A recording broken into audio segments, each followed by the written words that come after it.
Friends, we have completed the Mendel's first law, law of dominance, Mendel's second law of segregation, the third law of independent assortment. ये तीनों law हमने complete कर लिए हैं. सभी को क्रॉस के साथ में checker board, monohybrid cross, dihybrid cross, everything we have completed. Now this is the time to understand whether these laws are perfectly applicable in all the situations, or they are having any kind of the deviation from the basic inheritance pattern. तो इसको समझने के लिए basically Mendel ने जो अपने concept देते हो उस समय, या when the Mendel has presented his concepts, at that time Mendel was not able to recognise these factors और दीज फैक्ट्स. तो बाद में जो पोस्ट मेंडेलियन वर्कर्स थे like Hugo de Vries, the Carl Correns, von Tschermak, all these have worked on the Mendelian genetics, Mendelian inheritance patterns, and at that time they found many of the deviations from the Mendelian ratio, many of the exception of the Mendelian law of inheritance. और वो inheritance या उनमें exceptions का सबसे बड़ा कारण ये था, Mendel was thinking that each and every gene is free from the other one, and one gene is inherited separately from the another gene. There is no effect of inheritance of one gene on the inheritance of another gene. That is what called as the segregation. किसी भी तरीके से कोई gene दूसरे gene के ऊपर depend नहीं करता है. Each and every gene is having the separate movement, separate inheritance. So that's what called as the independent movement, the segregation. उनका ये मानना था इन जीन्स के बीच में किसी भी तरीके की कोई इंटरेक्शन नहीं होती. And he observed because what ever the characters he has chosen, कोई भी कैरेक्टर ऐसा नहीं था जिसमें कोई लिंकेज शो कर रहा हो, या कोई भी कैरेक्टर ऐसा नहीं था जिसके जीन्स ने एक साथ मिलकर कोई नया कैरेक्टर डेवलप किया हो. So he was able and he was quite sure कि ऐसा नहीं हो सकता. But later on when the post Mendelian workers has started working on the various plants, so they were able to observe some of the interaction may be possible between the genes. Are you getting my point? The post Mendelian workers were able to observe there may be a chances to have a kind of interaction between the genes present or regulating the characters which are present there on the locus of the chromosomes. So समझ में आ रहा है मैं क्या कहना चाह रहा हूँ. तो that is why the Mendel के बेसिक प्रिंसिपल्स के जो रेशियोज दिए गए थे, that ratios are being disturb. So when one or more than one gene enters in a cross, they will affect the reaction of each other variously. This phenomena is called as gene interaction. The gene interaction and exception of Mendel are the common question. क्योंकि Mendel के exceptions के form में ही gene interaction को लिया गया. Mendel का मानना था there is no interaction present in between the gene, but gene interaction के कारण ही मेंडल के रेशियोज में डेविएशन आया, मेंडल के कंक्लूजन में डेविएशन आया. तो यहाँ पे वही कह रहे हैं कि अगर एक से ज़्यादा जीन किसी एक क्रॉस में आते हैं तो उस कंडीशन में दोनों जीन अगर रिएक्ट करके एक दूसरे की रिएक्शन को अफेक्ट करें, एक दूसरे के फीचर्स को अफेक्ट करें, एक दूसरे के इनहेरिटेंस को अफेक्ट करें, तो that will be called as gene interaction. So when one or more than one genes enters in a cross, they will affect the reaction of each other variously. This phenomena is called as gene interaction. जब भी gene interaction होगा, gene एक दूसरे की appearance को affect करेंगे, एक दूसरे की प्रॉपर्टीज को अफेक्ट करेंगे, that is called as gene interaction. Gene interaction always disturb the phenotypic ratio. जो भी फिनोटाइपिक कंडीशन आ रही होगी, फिनोटाइपिक रेशियो आ रहा होगा, that phenotypic ratio will be disturb by the gene interaction. अब जीन इंटरेक्शन होती कितने टाइप की है, किस तरीके से अपन पढ़ते हैं, तो एक लंबा टॉपिक चलेगा gene interaction. That will complete with in 3 to 4 lecture. So that will take 3 to 4 lecture. So one by one we are just going to understand. Important portion है as comparison to the normal Mendelian inheritance. Dear student, जहाँ भी exceptions जैसे concept आते हैं, that portion automatically gets important. Are you getting my point? जहाँ भी कोई ऐसा क्वेश्चन आएगा जहाँ पे एक्सेप्शंस बताया जाएगा तो वो स्पेसिफाइड कंडीशन होती है, and that questions always being important for all sort of the examination, whether it may be medical entrance और it may be the board examination. तो just we are going to understand the gene interaction. Gene interaction में दो तरीके के interaction report किए गए थे.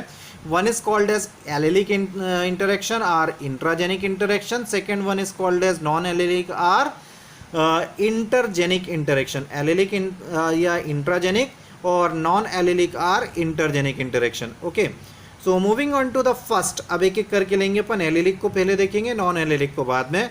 सो allelic or intragenic interaction. Allelic word का मतलब एलिल से बना हुआ है। आप एलिल्स का मतलब जानते हैं कि एक ही जीन के दो अल्टरनेटिव फॉर्म जो एक ही लोकस पे पड़े होंगे उनको अपन एलिल कहते हैं। हम ये पहले पढ़ चुके हैं एलिल्स और एलिलोमार्फ के बारे में। एलिल से एलिलोमार्फ का मतलब क्या होता है? the form of the genes, the alternative form of the genes controlling the same characters but present on the same locus। एक ही जीन के दो alternative form which is regulating the same character and present on the same locus, they are called as allele. तो उनके बीच में, alleles के बीच में या एक ही जीन के बीच में, तो एक ही एलिल के बीच में हो रहा है इसलिए एलिलिक बोला गया उसको। इंट्राजेनिक बोलने के पीछे रीजन क्या था? Because that reaction is observed in between the same gene, एक ही जीन के दो अल्टरनेटिव फॉर्म के बीच में हो रहा है इसलिए इसको अपन बोलते हैं intragenic. So this interaction is found in between the two alleles of the same genes located on the same locus. दो allele of the same genes के बीच में होने वाली इंटरेक्शन को अपन इंट्राजेनिक, क्योंकि एक ही जीन के बीच में है, या एलिलिक इंटरेक्शन कहेंगे। ठीक है, खास बात यह है कि ये एलिल एक ही लोकस पे मिलते हैं। ठीक है, moving on to the next one, it occurs as a deviation from the monohybrid cross. जब भी एलिलिक इंटरेक्शन की बात होगी, इंट्राजेनिक इंटरेक्शन की बात करेंगे, तो since only one gene is involve, only one character regulating gene is involve और उसके दो अल्टरनेटिव फॉर्म इन्वॉल्व हैं, तो हमेशा जो एलिलिक इंटरेक्शन है that will be the deviation of monohybrid cross. और मोनोहाइब्रिड क्रॉस में भी आप ध्यान रखें, जितने भी डेविएशन होते हैं that deviation is the form deviation from the phenotypic ratio, not from the genotypic ratio। तो बेसिक पैटर्न ऑफ इनहेरिटेंस कभी चेंज नहीं होता, basic pattern of inheritance is always common. तो इसीलिए सेकेंड लॉ ऑफ इनहेरिटेंस का कोई exception है ही नहीं। Whatever the exceptions are there, that exceptions are of the law of dominance. Are you getting my point? Law of dominance के ढेर सारे एक्सेप्शन मिलेंगे because that is affecting the phenotypic appearance, but the movement of gene is as per the Mendelian inheritance, उसका कोई exception नहीं है। That is second law of inheritance, क्योंकि second law of inheritance में क्या बोला था? Jeans move separately into the next generation. तो यहाँ पे वही है, सेग्रीगेशन ऑफ गैमेट होता है और उसका कोई एक्सेप्शन नहीं है। जो genotypic ratio will not disturb, the phenotypic ratio will disturb. तो एलिलिक इंट्राजेनिक होगा या एलिलिक या इंट्राजेनिक होगा तो उस कंडीशन में क्या डिस्टर्ब होगा? Phenotypic ratio in case of monohybrid cross. Means what? 1:2:1 disturb नहीं होगा। डिस्टर्ब क्या होगा? 3:1। The monohybrid cross ratio is what? 3:1। So 3:1 will disturb, not 1:2:1. Okay. Moving on to the points, moving on to some more details of the allelic or intragenic interaction. तो intra allelic या allelic interaction या intragenic interaction के कई सारे example हैं, like incomplete dominance, codominance, lethal genes. एक एक करके सारे एग्जाम्पल्स हम देखते हैं। तो we are just going to start with the incomplete dominance. My dear student, इसमें तीन बहुत इंपॉर्टेंट एग्जाम्पल्स हैं फॉर द इंट्राजेनिक इंटरेक्शन या एलिलिक इंटरेक्शन का। एक तो कहलाता है incomplete dominance, second one is को dominance and third one is multiple alleles. ये तीन बहुत इंपॉर्टेंट एक्सेप्शंस हैं, बहुत इंपॉर्टेंट क्वेश्चंस हैं for your final examination as well as the medical entrance examination. So let us see what is the meaning of incomplete dominance. Incomplete dominance, dominance that remains incomplete. Dominance remains incomplete means to say, normally what happens in the Mendelian cross, when the pure homozygous parents has been made out or has been performing the cross, दो pure homozygous parents के बीच में cross हुआ, then what will happen in the F1 generation? All the hybrids will be produced and all hybrids will have the dominant character. ये हमने देखा था normally. Normal cross में क्या होता है? The homozygous parents when brought together for a purpose of the cross, then the F1 generation will produce only the hybrid और heterozygous situation. और इस हाइब्रिड या हेट्रोजाइगस सिचुएशन में क्या होगा? द हाइब्रिड और heterozygous situation will provide only the appearance of one character that is called as dominant character. दूसरा character remains hidden that is called as recessive character. But कुछ एक cases में ऐसा observe किया गया कि when ever the cross is being performed between the two pure homozygous parents, either it is plant or animal, on that situation the F1 heterozygous is showing some alternative characters, not the parent character. मतलब उन्होंने parent के characters dominant recessive के बजाय कोई दूसरा character, एक intermediate character ही develop कर दिया. This is what called as incomplete dominance. Incomplete dominance मतलब the dominant character was not properly dominant, recessive character was not properly recessive. Instead of that, both the characters mixed together, both the genes mixed together and produced a new phenotype. This is what the incomplete dominance. Dominant character was not remain the completely dominant. Instead, it is mixed with, it is reacted with the recessive gene and produce a new phenotype, an intermediate phenotype of dominant and recessive. That is what the incomplete dominance. So that is what if a monohybrid cross is made between the two pure homozygous plants or animals, and F1 hybrid shows the intermediate of both the characters, जिन भी characters को हमने लिया था उन characters का intermediate show करेगा, then it is called as, the incident is called as incomplete dominance.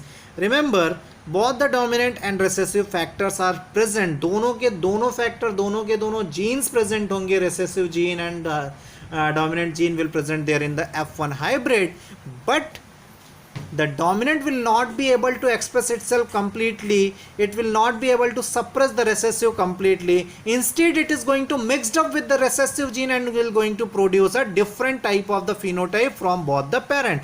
This is what I have written here. The dominant factor, both the factors are present. The dominant factor is unable to express its character completely and resulting in intermediate type of generation different from the parents, that is called as the incomplete dominance. पूरी तरीके से parents से अलग character show करेंगे, that is called as the intermediate generation or incomplete dominance. Let us take some examples to understand, क्योंकि examples बहुत important हैं. First example that we are taking, the example we are taking the first one, यही वो पहला example था जिसके through incomplete dominance को observe किया गया था, report किया गया था. The example is the flower color in the Mirabilis jalapa. Mirabilis jalapa में फ्लावर कलर को रिपोर्ट किया, फ्लावर कलर की इनहेरिटेंस को ऑब्जर्व किया. So that time he was shocked to understand the pattern of inheritance. तो अपन समझते हैं कैसे ही वॉज सॉक्ड. तो incomplete dominance was discovered by the Correns. Incomplete dominance की इन्वेंशन, इनकम्प्लीट डोमिनेंस की स्टडी सबसे पहले कॉरेंस ने की थी in a plant that is called as Mirabilis जलापा. Mirabilis जलापा को नॉर्मली अपन 4 o'clock प्लांट बोलते हैं, गुलेबास बोलते हैं. ठीक है, बहुत छोटे छोटे फूल होते हैं और बहुत खूबसूरत फूल होते हैं, अलग अलग कलर के होते हैं. So incomplete dominance was first time discovered by the Correns in Mirabilis jalapa. Important point है, रिमेंबर 4 o'clock प्लांट या गुलेबास नॉर्मली बोला जाता है. इस प्लांट में 3 तरीके के फ्लावर कलर दिखाई दिए. 1 color is red, 1 color is white and 1 color is pink. This mirabilis जलापा is having 3 different type of the phenotypic color of the flower: red, white and pink. So let us take an example. Let us understand ki what is the pattern of inheritance in the flowers color in Mirabilis jalapa. So let us take how can we explain the incomplete dominance. ध्यान रखना है आपको. तो हमने colour of flower लिया, colour of flower of the Mirabilis जलापा और गुलेबास और 4 o'clock plant. Mirabilis jalapa में फ्लावर के 2 बेसिक कलर हैं, 2 ओरिजिनल कलर हैं, 2 फंडामेंटल कलर हैं, that is red colour and the white colour. 2 तरीके के फ्लावर मिलते हैं, एक रेड कलर का और एक वाइट कलर का. The red colour is dominant over the white colour flower. 2 तरीके के फ्लावर कलर है, one is red colour flower and other one is the white colour flower. Red colour is dominant over the white colour flower.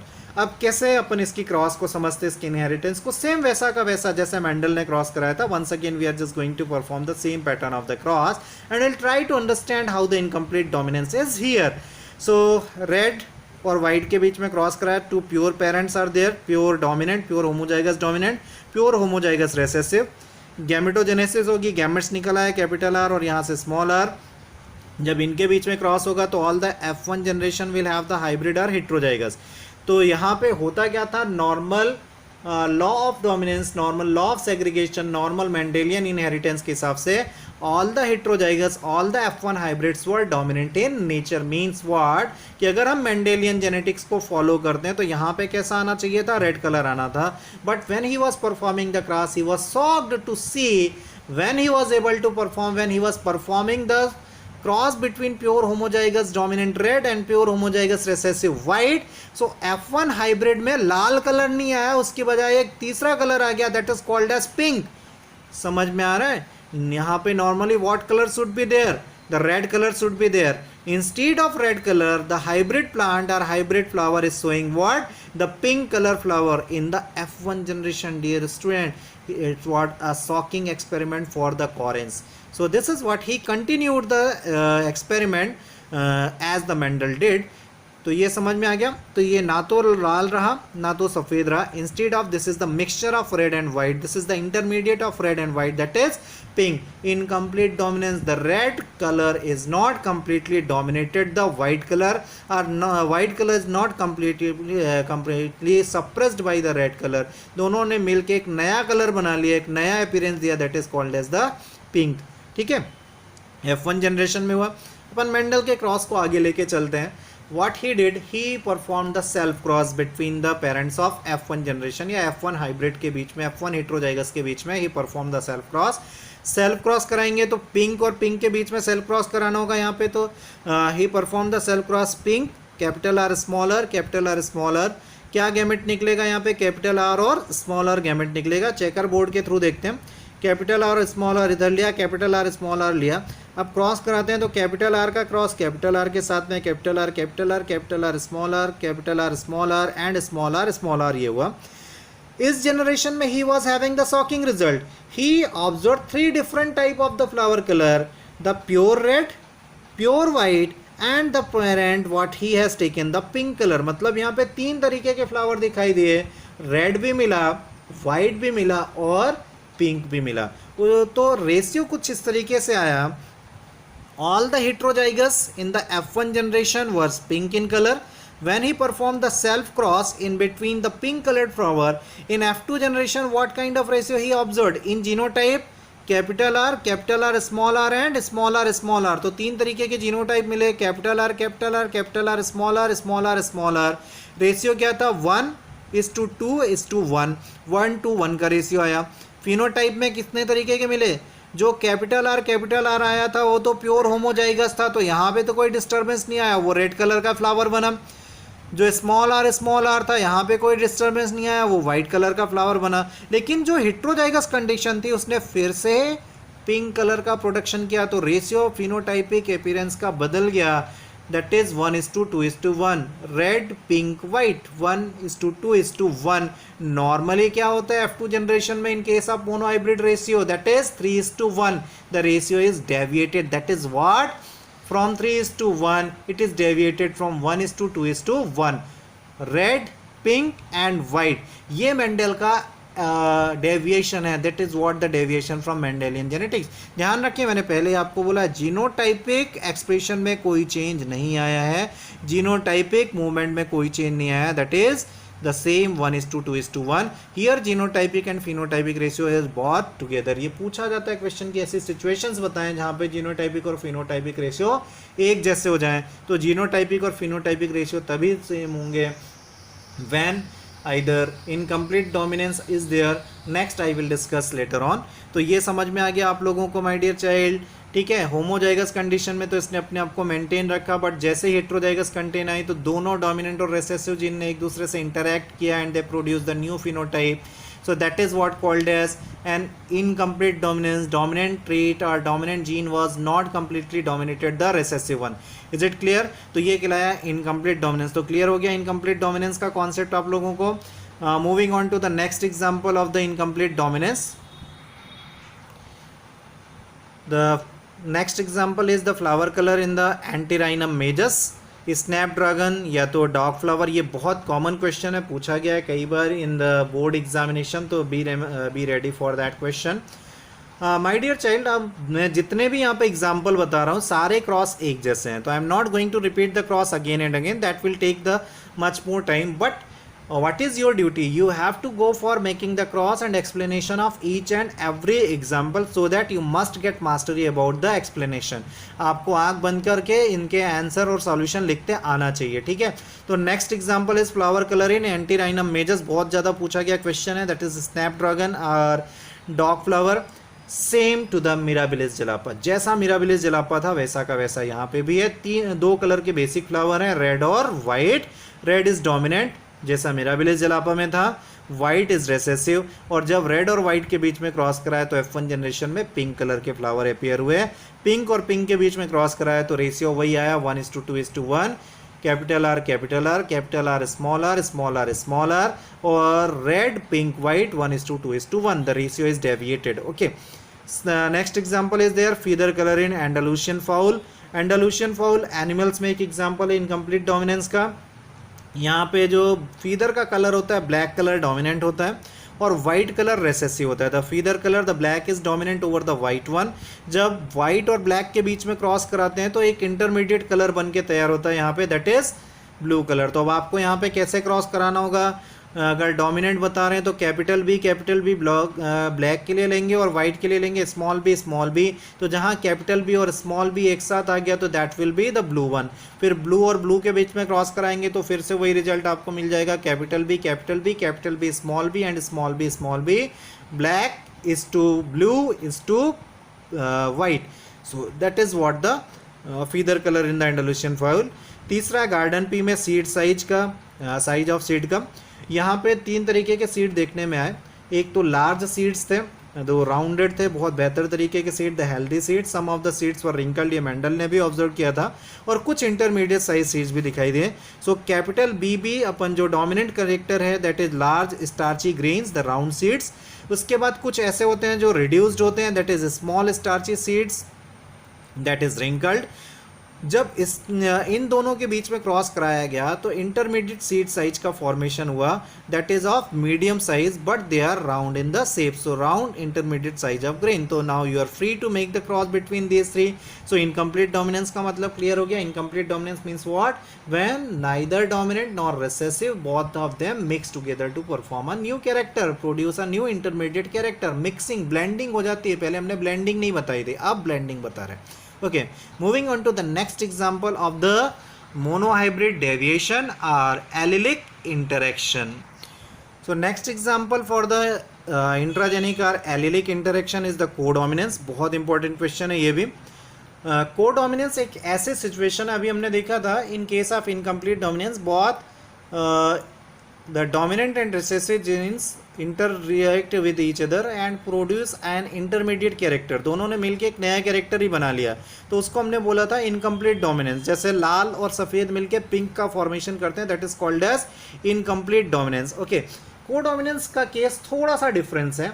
यहाँ पे blending नहीं होती है but both the genes are expressing themselves in form of the dominant gene. Are you getting my point? दोनों jeans एक दूसरे को उसी फॉर्म में एक्सप्रेस करते हैं जिस फॉर्म में वो रहते हैं, ये कहलाता है codominance. both the genes are present as the dominant genes in an organism. If a cross is made between the parents which are purely homozygous for a character, for a gene, then F1 hybrid will have expression of both the genes all together. दोनों jeans एक साथ एक जैसे expression वहाँ पे दिखाई देंगे, उसको कहेंगे अपन कोडोमिनेंस। अपन समझते हैं उसको एग्जाम्पल से, बहुत बेहतर क्लियर हो जाएगा। अभी हमने देखा था इनकम्प्लीट डोमिनेंस में दोनों की ब्लेंडिंग हो जाती है और नया कैरेक्टर दिखाई देता है, इंटरमीडिएट कैरेक्टर बनता है। यहाँ पे नया कैरेक्टर नहीं बनता बल्कि दोनों कैरेक्टर एक साथ दिखाई देते हैं एक ही ऑर्गेनिज्म में, एक ही सेल में।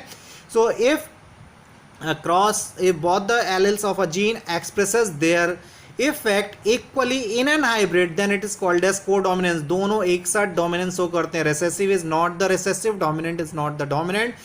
dominant और recessive एक साथ मिलके एक जैसे इफेक्ट वहाँ पे शो करते हैं, दोनों कैरेक्टर एक साथ दिखाई देगा। ठीक है, तो let us understand the example और उससे ज़्यादा बेहतर समझ में आएगा।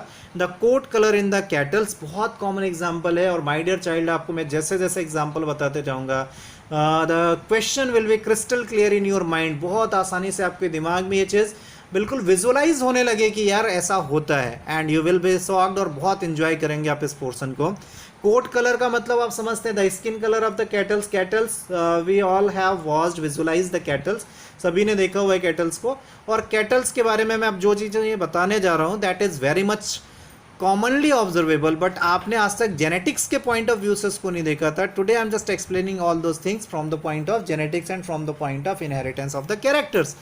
The coat colour in the cattles, cattles में बेसिकली हम मान के चलें कि रेड कलर के कैटल्स होंगे या ब्लैक कलर के कैटल्स होते हैं, तो रेड या black colour of the cattle is dominant, while another color is very common in the cattle, that is white color, so white color is recessive. So always dominant are the bright colors are always dominant.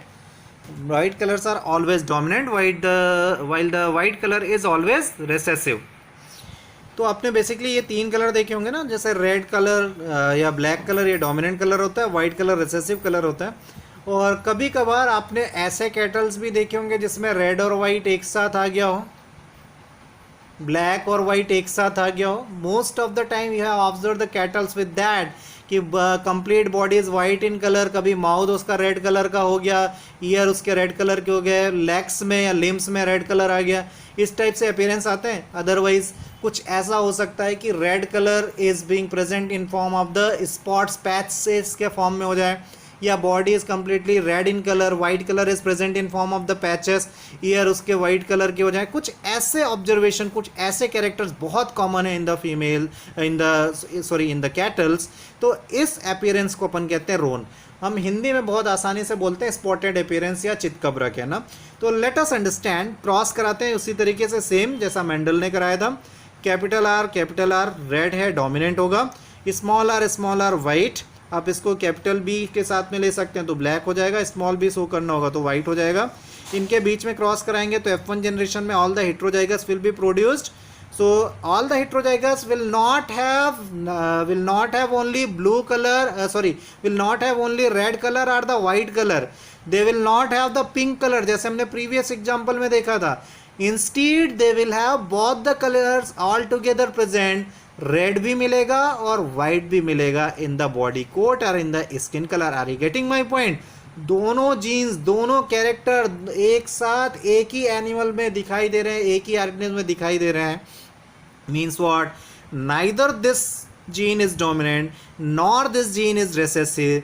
Both the genes are present themselves as form of कोडोमिनेंट. एक जैसे अपने असर को दिखाते हैं और codominance show करते हैं. तो जितने भी हेट्रोजाइगस बने वो कैसे हुए? एक नए अपीयरेंस क्या है जहाँ पे दोनों जीन्स इक्वली अपना इंपॉर्टेंस शो कर रहे थे. That is called as roan or codominant situation in F1 generation. Mendel ने फिर क्या किया था? सेल्फ क्रॉस कराया in F1 generation. So let's see the self cross results. तो सेल्फ क्रॉस कराते हैं तो रोन और रोन के बीच में क्रॉस कराएंगे. Means what? Capital R small r will be cross with the capital R small r. Gametes isolate करेंगे तो कैपिटल आर और स्मॉल आर आएंगे, कैपिटल आर और स्मॉल आर आएंगे. इनके बीच में क्रॉस कराया तो कैपिटल आर बना, कैपिटल आर और स्मॉल आर बना, capital R small r, small r small r. My dear child, जितने कैपिटल आर और कैपिटल आर जो होमोजाइगस कंडीशन में थे वो फिर से रेड कलर अपीयर होंगे.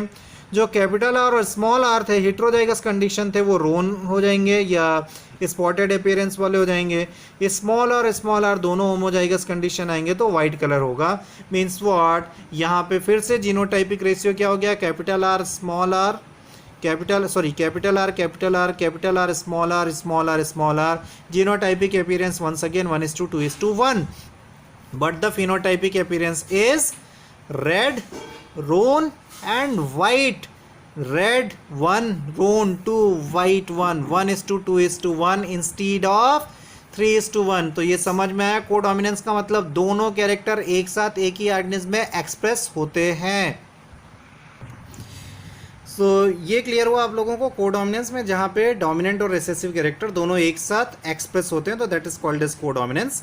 Moving on to the another example, that is inheritance of AB blood group. AB blood group, humans में ब्लड ग्रुप 4 तरीके के होते हैं. You knows very well. Blood group A, blood group B, blood group O and blood group AB. 4 तरीके के blood group होते हैं और इन ब्लड ग्रुप का इनहेरिटेंस भी डिपेंड करता है on the jeans there on. तो ब्लड ग्रुप की इनहेरिटेंस को रेगुलेट करने के लिए 2 तरीके के जीन्स होते हैं, A, B एंड O. सो जब A आएगा जीन्स डोमिनेंट फॉर्म में आएगा तो A is dominant, so blood group will be A. When B gene is dominant then the blood group will be B. और जब O जीन रहेगा तो वहाँ पे रेसेसिव कंडीशन आएगी और O ब्लड ग्रुप होगा. So here just try to understand. When a homozygous dominant condition is there, IA and IA, the blood group gene is I. When it is having the IA condition, so that time the blood group will be A. When it is having the condition IB and IB, then the blood group will be B. जब दो gene एक साथ आएंगे, एक जैसे आएंगे homozygous dominant में तो IA means blood group A. When IB, then blood group B. Then when they are being crossed together, when they are being crossed with each other, so on that situation, condition will appear when these two genes comes together, IA और IB एक दूसरे के साथ में आ जाएंगे। समझ में आ रहा है? जब इन दोनों का क्रॉस करेंगे तो IA और IB एक दूसरे के साथ आ जाएंगे। एक दूसरे के साथ आने का मतलब क्या होता है कि now the dominant gene which the IA is also dominant, IB is also dominant, तो दोनों जीन एक दूसरे के साथ मिलके एक को डोमिनेंट इफेक्ट शो करेंगे और ब्लड ग्रुप ना तो A रह जाएगा ना तो B रह जाएगा, instead the blood group will B AB। Are you getting my point? So both the genes are being expressed together in a form that is AB blood group। तो ये क्या कहलाएगा आपका co-dominant appearance of the blood group। Are you getting my point? The IA and IB both express themselves together in a generation that is called as AB blood group। Okay, moving on to the next example that is also important, the carrier of sickle cell anemia। sickle cell anemia को हम बहुत detail में देखेंगे genetic disorder के case में। sickle cell anemia is a kind of disorder where the RBC of the infected human or RBC of the affected human are being converted in form of the sickle shaped structure। normally the shape of RBC is oval होती है, तो Oval होने के कारण क्या होता है कि वहाँ पे maximum storage of the oxygen is possible, और जैसे जैसे उसका शेप डिफॉर्म होने लगता है तो स्टोरेज कैपेसिटी ऑफ ऑक्सीजन कम होने लगती है, और due to the storage capacity of reduction in storage capacity of oxygen anaemic situation आएगी, एनीमिया की सिचुएशन आएगी, और उस कंडीशन को due to the sickle celled और सिकल शेप्ड आरबीसी उसको अपन कहते हैं sickle cell anaemia. Sickle cell anaemia is a highly disastrous disease in the humans, और जिसको भी होती है तो वहाँ पे death is compulsory in to the humans those who are affected from this one. अब इसकी इनहेरिटेंस की बात करते हैं तो sickle cell anaemia is a completely homozygous recessive disorder. तो यहाँ पे नॉर्मल जीन्स हम सभी के पास में those who are normal they are having the normal genes that is HbA haemoglobin A।